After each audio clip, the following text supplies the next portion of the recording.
आप देख रहे हैं प्रदेश का सबसे भरोसेमंद news channel India news Uttar Pradesh Uttarakhand में आपके साथ ममता तिवारी। बड़ी बहस में आज चर्चा होगी 2024 लोकसभा चुनाव में सभी राजनीतिक दलों के सियासी दलित प्रेम को लेकर, क्योंकि लोकसभा चुनाव जैसे जैसे नजदीक आ रही हैं वैसे वैसे दलितों को साधने के लिए सभी पार्टियां अपनी अपनी तैयारी में जुट गई है। एक तरफ जहां बसपा कांसीराम की पुण्यतिथि पर दलित कर रही है, कांग्रेस से दलित गौरव संवाद अभियान कर रही है, तो वहीं बीजेपी और सपा भी दलित वर्गों को साधने की जोर आजमाइश में जुटे हैं।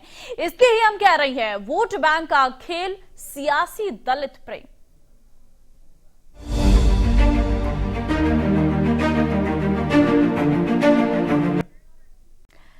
तो वोट बैंक का गेम, सियासी दलित प्रेम के मुद्दे पर आज करेंगे बड़ी बहस। एक पैनल हमारे साथ जुड़ेगा, लेकिन उससे पहले सभी सियासी दलों के बयान सुनवाते हैं और ग्राउंड जीरो से इंडिया न्यूज संवाददाता की रिपोर्ट दिखाते हैं। पक्ष दलित विरोधी है, ओबीसी विरोधी है, अगर मैं राष्ट्र विरोधी भी कहूं तो अतिशयोक्ति नहीं होगी। ये विपक्ष जो आज इंडिया गठबंधन बना करके बैठा है, लगभग 65 वर्ष तक तो इन्हीं देश में शासन किया था और 65 साल तक ये कुछ नहीं कर पाए। जब ये 2014 से मोदी जी आए हैं तो मोदी जी एक इतना ईमानदार, इतना विकासशील, एक इतना यशस्वी प्रधानमंत्री है कि सारे के सारे उसके खिलाफ में इकट्ठे हो गए हैं। तो चाणक्य ने ठीक ही कहा था, जब सब चोर इकट्ठे हो जाए, डरने लगे, तब समझना कि राजा बहुत ईमानदार है और ऐसे राजा का सम्मान। सभी लोग देख चुके हैं, पूरे देश में बहुत अच्छा उनको 50 साल का मौका मिला कांग्रेस को, कितना उन्होंने दलित समाज के लिए किया जग जाहिर है। आज भी जहां जिन प्रदेश में उनकी सरकारें हैं वहां हमारे दलित समाज का उत्पीड़न हो रहा है। तो ये दलित समाज जानता है, सम्मेलन कर लेने से नहीं होगा। और भारतीय जनता पार्टी भी, देखिए ये सबको पता है कि आप हमारे लिए क्या करते हैं। और जब जरूरत आती है चुनाव की, अब लोकसभा का चुनाव आया तब आपको सम्मेलन याद आ गया। बाकी जब आप सत्ता में बैठे रहते हैं तब आपको सम्मेलन याद नहीं आता है, ये दलित वर्ग आपको ध्यान में नहीं आता है।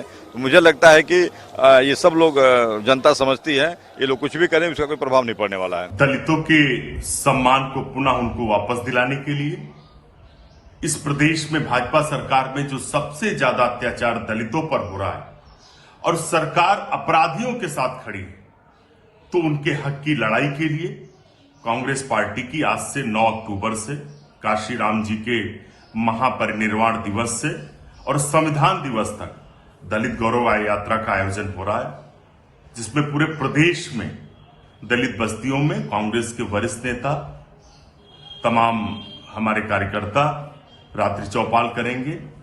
पूरे प्रदेश में 4000 से ज्यादा रात्रि चौपालें होंगी, जिसमें जो वहां के प्रमुख विधानसभा के दलित गणमान्य व्यक्ति हैं उनसे संवाद होगा। उसके साथ में दलित अधिकार मांग पत्र, क्योंकि दलितों की बहुत सारी मांगे हैं।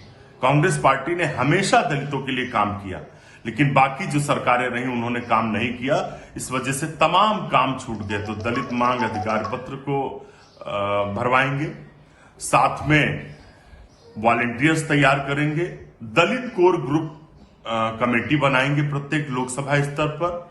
आज हमारे प्रदेश अध्यक्ष श्री अजय राय जी प्रदेश कांग्रेस मुख्यालय नेहरू भवन में और तमाम दलित नेता मिलकर इस कार्यक्रम, इस अभियान की शुरुआत करेंगे। मान्यवर काशीराम जी की पुण्यतिथि पर मैं उन्हें अपनी विनम्र श्रद्धांजलि अर्पित करता हूं।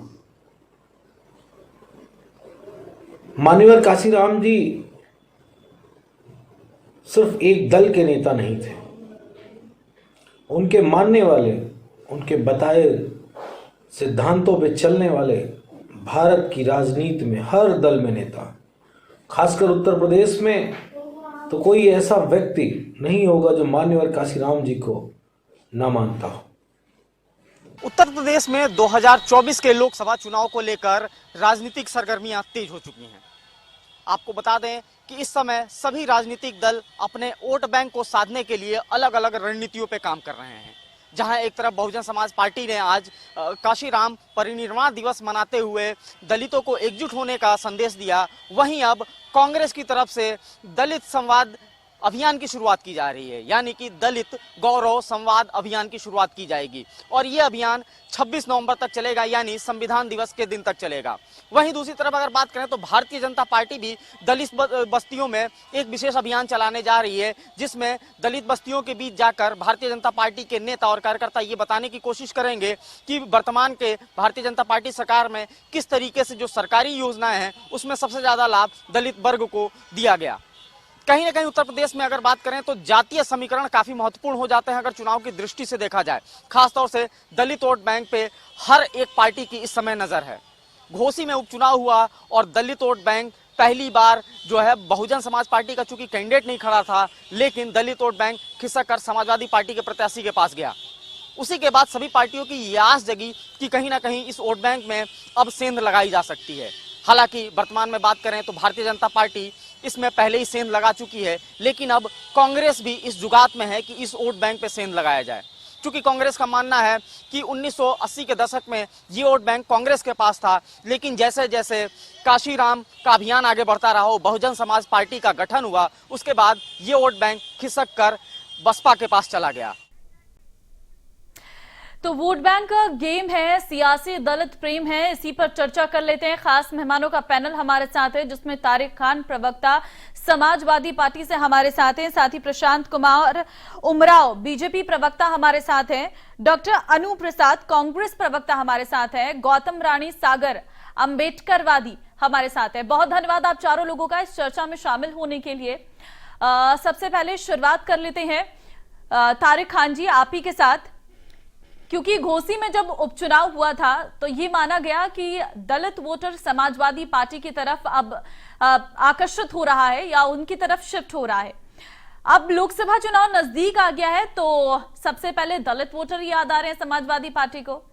क्या ये घोसी से ज्यादा जो कॉन्फिडेंस मिला या फिर दलित वोटर को अपने साथ लाने के लिए एक नया फॉर्मूला आप तैयार कर रही हैं? देखिए मैम, एक मेरी आवाज आ रही है? हाँ जी, हाँ हाँ। एक वक्त था जब दलित वोट बीएसपी को वोट करता था बहुत एक बड़े पैमाने पे, लेकिन अब वो बीएसपी को वोट बिल्कुल भी नहीं कर रहा है। तो मुझे लगता है कि वो विकल्प जरूर ढूंढ रहा है और विकल्प पूरा का पूरा समाजवादी और इंडिया गठबंधन उनके सामने बन के आ रहा है, क्योंकि बीजेपी तो सत्ता में है इतने सालों से, चाहे केंद्र में हो और चाहे स्टेट में हो। तो उन्होंने उनके लिए किया क्या, ये जवाब तो अभी इन्हीं को देना। और किया क्या, जब ये जवाब इनसे मांगा जाएगा तो उसमें शून्य निकल के आएगा, योजनाओं के अलावा कुछ नहीं है। क्योंकि कॉमन योजनाओं में अगर आप कहें कि हमने घर दे दिया, आवास दे दिया, सड़क बना दिया, रोड बना दिया, तो जो वंचित लोग हैं उनके लिए खास आपने क्या किया, ये वो समाज आपसे जरूर पूछेगा, सवाल करेगा जो सत्ता में है।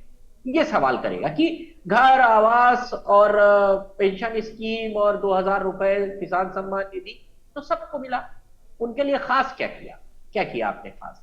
ये सवाल केंद्र सरकार से और राज्य सरकार से जनता पूछ रही है और इसका जवाब ये है कि बड़े पैमाने पर अभी अभी आपने देखा कि घोसी में बीजेपी के विपरीत तारिक खान जी, बीजेपी जब आपकी सरकार थी विधानसभा चुनाव जब आप जीते थे, आपने उत्तर प्रदेश में जब सत्ता में आए थे आपने क्या किया? मुझे पता था ये सवाल आप जरूर पूछेंगी, मुझे पता था ये सवाल आप बीजेपी से नहीं पूछेंगे, आप समाजवादी से ही पूछेंगे। अभी सवाल आपसे पूछा जा रहा है तो आप जवाब दीजिए। बीजेपी से अभी बीजेपी से जरूर पूछिएगा, अभी बीजेपी से। फिलहाल आप बताइए आपकी तरफ से क्या किया गया था? पहले हमारी सरकार ने तमाम योजनाएं दलितों के उद्धार के लिए तमाम योजनाएं चलाई, ठीक है। इन्होंने जो SC/ST एक्ट होता है, SC/ST एक्ट के तहत तमाम प्रिविलेज मिले हुए थे दलितों को, उसके जो एडवांटेजेस थे SC/ST एक्ट के तहत जो मिले हुए थे दलितों को, उसको शॉर्ट कर दिया बीजेपी सरकार ने।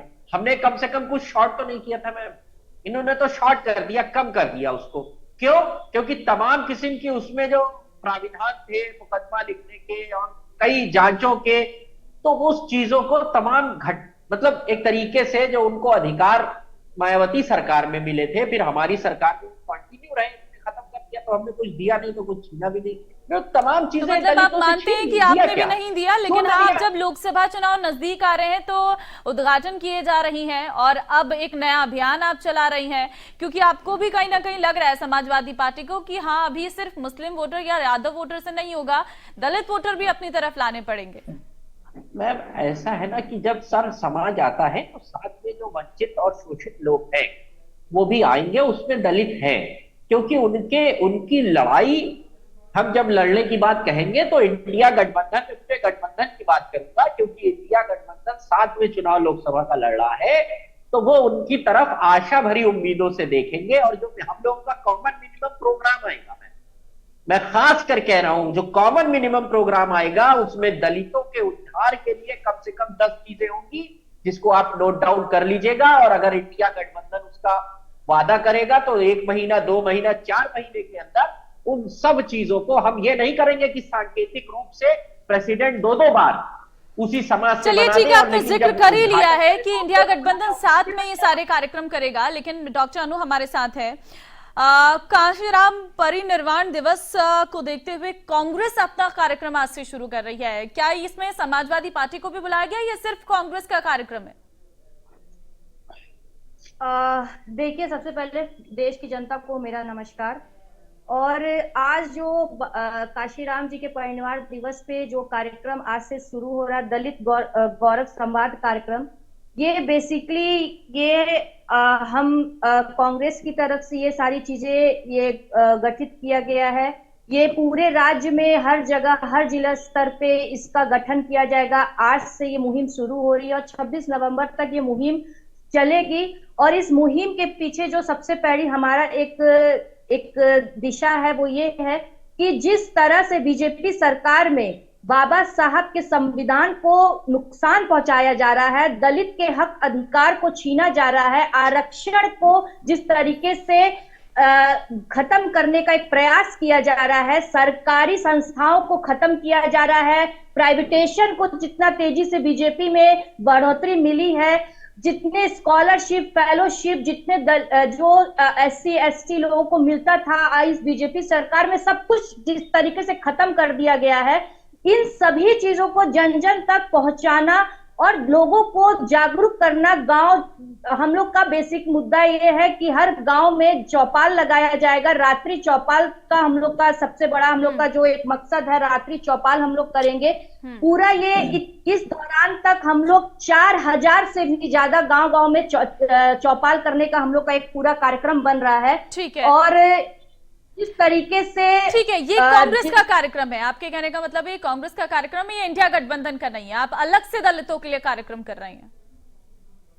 देखिए, पहला मुहिम जो हमारा है, ये हमारा यही रहेगा कि हम लोग हर आवाज तक लोगों को पहुंचाएं, दलितों तक। जितना शोषण इस बीजेपी की सरकार में हुआ है, जिस तरीके से रिजर्वेशन से लेके आप देख सकते हैं कि सरकारी संस्थाओं में, चाहे वो स्कूल हो, सबसे ज्यादा स्कूल को जिस तरीके से नुकसान पहुंचाया गया इस बीजेपी सरकार में।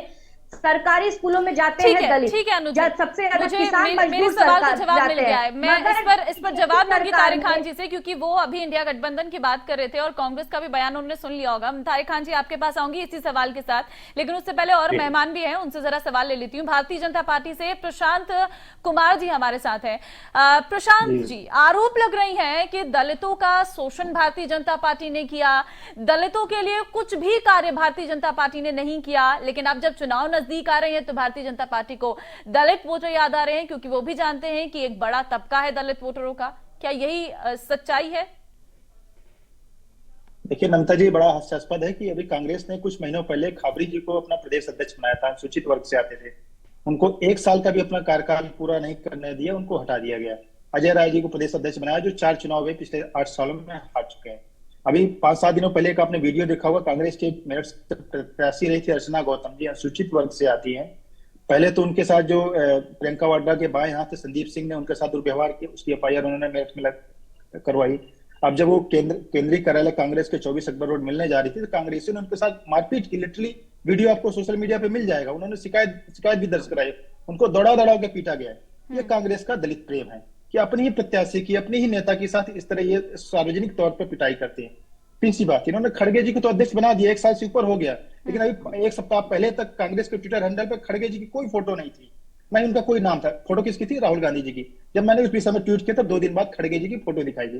तो ये इस तरह का कांग्रेस का जो दलित प्रेम, कथित दलित प्रेम है, समय समय पर बाहर आता रहता है। और अभी हमारे साथी कह रहे थे कि भाई हमने एसटी एक्ट कमजोर कर दिया। कौन सा एक्ट कमजोर कर दिया भाई? इसी तरीके से आप चैनल बैठ करके झूठ बोलते हैं। जो 2018 में जो घटना आई थी, सुप्रीम कोर्ट ने उस पर निर्णय दिया था। उस सुप्रीम कोर्ट के निर्णय के लिए दोबारा हमने एससी एसटी को मजबूत करने का काम किया पार्लियामेंट में, हमने बिल ला करके। हमने तो राज्य में ना ही कोई एक्ट कमजोर किया, ना हमने सेंट्रल में कमजोर किया, हमने तो उसको और मजबूत करने का काम किया। हाँ, जब बहन मायावती जी की सरकार थी, अवस्थी थी, तो उसमें उन्होंने एससी एसटी के मामले में गिरफ्तारी से रोक लगाई थी। बोला था कि उन्होंने जांच के बाद ही उस पर गिरफ्तारी हो। लेकिन हमारे भारतीय जनता पार्टी ने तो सदैव उसको एससी एसटी को मजबूत करने का काम किया है।